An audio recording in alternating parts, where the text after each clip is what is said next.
Cette explosion-là, ça, je me rappelle qu'on a filmé ça. Ah oui, ça, je me rappelle qu'on a filmé ça. Il y avait des... Et voilà! C'est le bon vieux temps, hein? Salut Julien! Salut Tommy, comment vas-tu? Hey, ça va très bien, Ça fait content de te longtemps. revoir à 70%. Oui, ça fait un peu plus d'un mois peut-être que je suis pas venu. Écoutez, j'étais C'est pris. 10 ans, man. Ça 10 fait ans. 10 ans que je suis pas venu. J'ai visité, je suis allé faire le tour des bibliothèques Oh! pour trouver, parce que la planète BD arrête pas de tourner sans moi, là. Ça continue, puis la planète BD, vous la connaissez, vous vivez dessus. On est dedans tout Puis le on temps. est direct dedans, on respire son air. Puis elle continue de tourner même quand je suis pas là, puis les nouveautés s'accumulent, vous comprenez. Alors, j'ai quand même, et c'est pour mon grand retour, j'ai décidé de vous on? ramener... Oui, vas-y. Non, j'ai dit it's on. It's là. on, je vous ramène Je suis un- tellement tout à toi, là. J'espère que tu vas l'être encore après ma chronique. Je vous ai ramené un gros morceau du 9e art, un incontournable, on va se le dire. Meatman, An Anthology of Gay Comics, volume 22. Volume 22. Volume 22. Ça, c'est toujours bon signe, ça. C'est un de mes chiffres préférés parce que ça fait veine bleue quand tu... Ah, ça fait veine bleue. Ouais, volume, Ouais, volume veine bleue. Ouais, c'est ça. Veine bleue. Et alors, volume 22, écoutez, j'ai pas lu les 21 premiers, alors j'ai pris du retard. Ça, il va sans dire, mais on va essayer quand même de comprendre. Malheureusement, je suis pas tout à fait dans le public cible, étant donné que je suis un mâle hétérosexuel. Ou bi quand je suis chaud, là, mais généralement, somme toute, hétérosexuel. Fait que, tu sais, veux pas... Je pense que c'est pas tout à fait à moi que s'adresse ce livre. Mais tout de même, je pense qu'on est capable de faire preuve d'objectivité.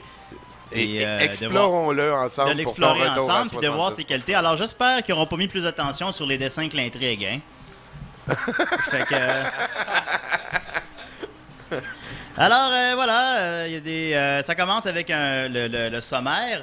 Et la moitié des auteurs, c'est une anthologie. Alors il y a plusieurs auteurs qui font plusieurs histoires. La moitié des auteurs, c'est des pseudonymes. Yeah. Soit Zach, Mike, Belasco, Joe, Oz. Alors voilà, peut-être même que c'est tous des pseudonymes, mais qu'il y en a qui ont mis un prénom et un nom, je sais pas. Mais bon, un RG aussi, c'est un pseudonyme, puis c'était gay pas mal aussi. Fait que, C'est même très tendance chez les BDistes d'avoir un Ouais, nom c'est ça. Fait que moi, je ne juge pas. Et voilà. C'est juste que c'était peut-être bon signe qu'ils mettaient pas leur nom, là, mais bon.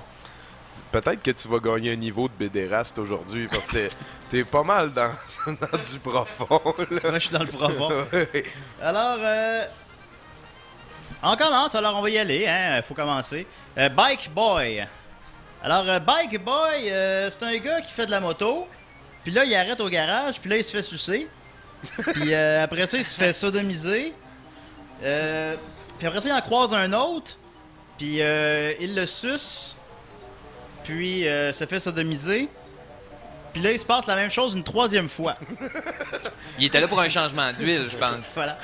Alors, c'est essentiellement Bike Boys en peu de mots. Écoutez, je suis resté sur mon appétit un peu. C'est le rêve de tout le monde quand même que tu viens de raconter là. Ben, c'est le rêve de 11% des gens. Ou enfin, bon. 11% de ça- des gars. Un truc Ah comme oui. ça. Ensuite de ça, Man Eater. Ça, là, je l'ai un peu moins aimé ici. Par Mike. Ah, zoom in dessus, me semble, les graphiques sont. Les dessins sont. quand Man même- Eater sont lettres, les dessins, en plus. Ils sont bizarres. Il y a 3 gars sur une île déserte, puis là, ils sucent. Puis, éventuellement, il arrive quelque chose que je dois admettre que je n'ai jamais vu. Alors, juste pour ça, ça vaut quand même le détour. Ils éjaculent sur un requin. Je sais pas si on voit bien. Ben ouais, ben c'est... C'est ça. T'as- Écoutez, veut pas, avez-vous déjà vu ça avant? Alors, pour ça, déjà, puis après ça, ben, ils finissent qu'ils sucent en tombant dans l'eau. Ah non, Ensuite de ça- mais là, cette image-là, me semble, était hot. Ça, ouais, ils sucent Le comme... le c'est- threesome dans l'eau, là. Ici, ouais, Et ici. voilà. Les 3, comme, sont sous l'eau. Ils je sais sont pas dans si c'est l'eau. clair, ils sont Il y a, sous l'eau, il y a un puis requin. Ils il y a- se sucent. Alors, voilà. Pourquoi Ben, pas? c'est vrai que sous l'eau, il y a un effet de succion, hein? Définitivement. Ouais. Ici, Collie on the Lost Cause. Un ancien modèle nu qui a éjaculé devant toute une classe revoit un des élèves qui était présent ce jour-là. Puis là, il y a un coït gay. À ce moment-là. Les dessins sont lettres. Ensuite... il y en a beaucoup. Fait que- Puis ils sont longs. Si je l'ai bien aimé ici, Smoked and Poked. Alors, Smoked and Poked de Belasco. Il y a un black qui fume un joint tout nu. Puis là, il se met à imaginer un espèce de bourreau. Puis s'ensuit un coït ponctué d'actes sadomasochistes et finit avec le gars qui éjacule. Il n'y a pas de parole. Il n'y a jamais rien qui finit de même, d'habitude. Ouais, c'est rare. Celui-là se démarque beaucoup. Il n'y a pas de parole, comme dans Tom et Jerry, par exemple, faire un parallèle. Pareil. Ah ouais, c'est vrai, non? C'est vrai. Puis, vu qu'il n'y a pas de parole, ça se lit vite aussi, alors je l'ai bien aimé. Mais ensuite de ça, là, intéressant, il y en a une autre histoire du même Belasco. Je sais pas si c'est un pseudonyme. I have a fantasy. Parce que là, il y a un black qui prend sa douche, puis là, il s'imagine un black qui vient le rejoindre pour le sodomiser. Alors, il y a beaucoup de lieux communs avec la BD précédente, soit encore un noir qui est comme dans un monde un monde imaginé, disons. Alors, veut pas, ça cause une certaine ennui chez le lecteur, hein? Puis en Belasco, on sait exactement qu'est-ce qu'il aime, puis il en déroge pas. Ça, il aime ça, là. Il aime les noirs, il y avait des doigts dans le péteux, hein? Oui, il y a ça quelques fois qu'il revient. habituel. Ensuite, quelques pages de dessins humoristiques, dont le punch est généralement un gars qui se fait sodomiser ou sucer. Alors, ça rappelle les belles années de Mad, hein? Oui, les belles. les folles années de Mad. Les folles années de Mad. Il y en a beaucoup. Donnez-y un 4e bras. Il y en a comme 15 pages. Mais elles sont toutes très drôles. Ensuite de ça, The Very Personal Trainer. Il y a un policier, puis là, il est gay. Puis là, il fourre. Les dessins sont lettres. Puis là, Meatman Volume 22 commence à montrer ses faiblesses un peu, hein, parce que ça se répète, là, quand même. Il y a quand même, j'ai l'impression, beaucoup de monsieur qui se sont... Ouais, rendu là, comme tu viens un peu tanné de lire ça, là. Mais tu viens pareil, tu sais. Mais tu viens pareil, mais tu viens tanné un peu. Toute l'histoire dure 20 pages, évidemment, quelques redites. C'est de ça, Rahem. Ça, là, on commence à... Là, on a pogné le fond, là. Il y a genre 2 blagues d'un appart, puis là, il faut. Puis là, tu commences à être vraiment tanné de lire ça, rendu là. Ensuite de ça... T'es rendu à peine à moitié. Je m'en suis rendu compte en le lisant. Ensuite de ça, Drive Shaft par Joe. Là, il y a 4 gars, puis il faut pendant 15 pages. Mais c'est correct. Je sais pas, je suis pas là pour juger. Ouais, c'est comme t'as dit, on n'est pas vraiment le public. On n'est pas le public, on le reconnaît quand même. Mais là, Heatwave par Oz, je sais pas comment on prononce ça, O-S-Z-E. Là, on a un break, là, en fait. Mais c'est encore du gay sexe indécemment explicite, là. Mais c'est comme dans un truc space ludique à la Mobius. Ouais, c'est ça. On est plus dans là, on le pourrait jeu trouver de ça comme dans une Rofsky, version... oui. On est plus dans le jeu de Rofsky surréaliste. Ouais, c'est ça, c'est ça. Un peu, ouais. Hey, check ça, les piles de viande. Oui, les piles de viande.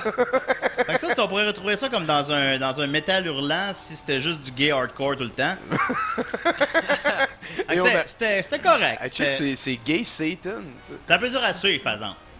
Ouais. Disons, le seul lieu commun entre les pages, c'est le sexe gay. Mais il y avait... Regarde, comme ce dessin-là est cool. Ouais, j'avoue que ça finit bien quand même. Regarde, c'est ça, celui-là, moi j'aime bien lui. Là, ici, il est comme Flash, il mange de la graine, je sais pas quoi. C'est pas pire, là. Ça, on rehausse quand même un peu le niveau. Ça ressemble un peu à Doctor Strange à l'époque. Mais malheureusement, on ne termine pas avec Heatwave. On finit avec le malaise, la déprime et le vide inexplicable qui vient après chaque relation sexuelle. Soit, bien sûr, Straight Man Burden. Parce que là, les dessins sont vraiment lettres, puis il y a des aliens puis du sexe gay. Les aliens finissent gay. Les aliens ont du sexe gay avec des humains, puis c'est plate. Straight Man's Burden, c'est pour le Heterosexual Awareness Month. Voilà. Ça. Et pour la dernière page, on termine ça avec des trucs pour comment pas pogner le sida. Qui est généralement comme se protéger. Ce que aucun personnage dans aucune des histoires ne fait à aucun moment.